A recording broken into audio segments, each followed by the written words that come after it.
Welcome everybody to JL's Movie Life episode 23. This week I'm in a hotel in Detroit with Joe Pontillo. Ow! Can we see him? There he is. I'm recording my own movie podcast right now. There he is. Okay, so if you hear anything in the background, it's just Joe Pontillo and not a gangbanger or a drifter coming to kill me. This week's review is Cloud Atlas, the 5-hour and 77-minute drama from the Wachowski, formerly the Wachowski brothers, now the Wachowski brother, and What the Hell Did You Do? Conversation topic at Thanksgiving, Wachowski. The movie, if you don't know, is based on some sort of award-winning or award-nominated book that apparently was very good and probably confusing. The movie is basically a look at how, or a theory or just a fictional, I don't know, it's something that looks at how we are connected throughout generations and how our story doesn't end with blah blah blah.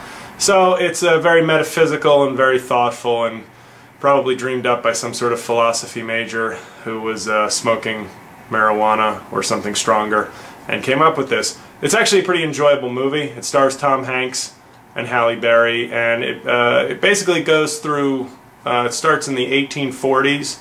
It covers a story in the 1840s with a runaway slave. So that's the Amistad part of the movie. Then it takes place in 1930s England with a song composer and his sort of apprentice. That's kind of the Miramax Films, artsy-fartsy, Colin Firth could have been part of that storyline. Then there's a 1970s San Francisco nuclear disaster sort of storyline. By the way, Halle Berry in all 6 storylines, and her breasts look great in all 6. Then there's a modern day story, which is probably the weakest, about senior citizens trying to flee a senior citizen. It's weird. Then one takes place, as if this is already boring you, I'm only halfway through. Then there's a storyline that takes place in Seoul, Korea. Seoul, South Korea? Is it South Korea? The one that we're alright with. That is interesting and weird, and feels like it was shot in Star Wars 2, The Attack of the Clones. It has that kind of feel. And then there's one that takes place in like 2600, where we're after the fall, which presumably is some sort of end of civilization, which was actually kind of interesting. It looked like it was filmed in the spirit of Mel Gibson's Apocalypto, except everybody's speaking a weird language, which was kind of cool because you figure in 500 years we're probably not going to English won't exactly sound the same. So I thought they kind of nailed that aspect of the future, or at least forward thinking enough to go with that. But the movie, everybody plays sort of 5 or 6 characters throughout the movie to show, that these storylines intersect and our spirits, and we get deja vu, and it's an interesting, ambitious movie. I don't know. I liked it. It's edited brilliantly. The editing is probably the best thing, how seamlessly they kind of cut through stories using sound and imagery, moving right along from each of the 6 plot lines. Do I know what the movie is about? No. Could I explain it to somebody coherently? Well, you just watched this for a few minutes and clearly know that I can't.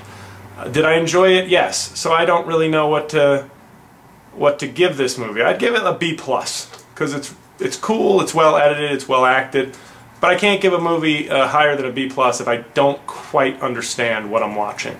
So it gets the highest possible grade for a movie that confuses the shit out of me. But it comes in at a manageable 2 hours and 52 minutes, so if you're not doing anything for a week or 2, you should buy a ticket to Cloud Atlas. Joe, what'd you think? It was a nice movie theater from the outside. Yes, Joe drove me to the theater, which was very nice of him. He is a comedy road warrior. Check him out at joepontillo.com, is that right? Yeah, that's correct. joepontillo.com. Other than that, I don't know. I'm looking forward to next week. There's some more movies coming out. Wreck-It Ralph and Flight. So, this is a confused JL signing off with a probably C Cloud Atlas, but if you only don't, if you have 9 hours to kill. Right. If you have 9 hours to kill, go see Cloud Atlas. That's it. All right. So thanks for tuning in. Signing off from Detroit. I'll be back in my so-called throne of hate in New York next week for next week's reviews. Bye bye. Wanna get the feeling, gotta get the feeling, gonna get the feeling once again. Wanna get the feeling, gotta get that feeling, gonna get that feeling once again.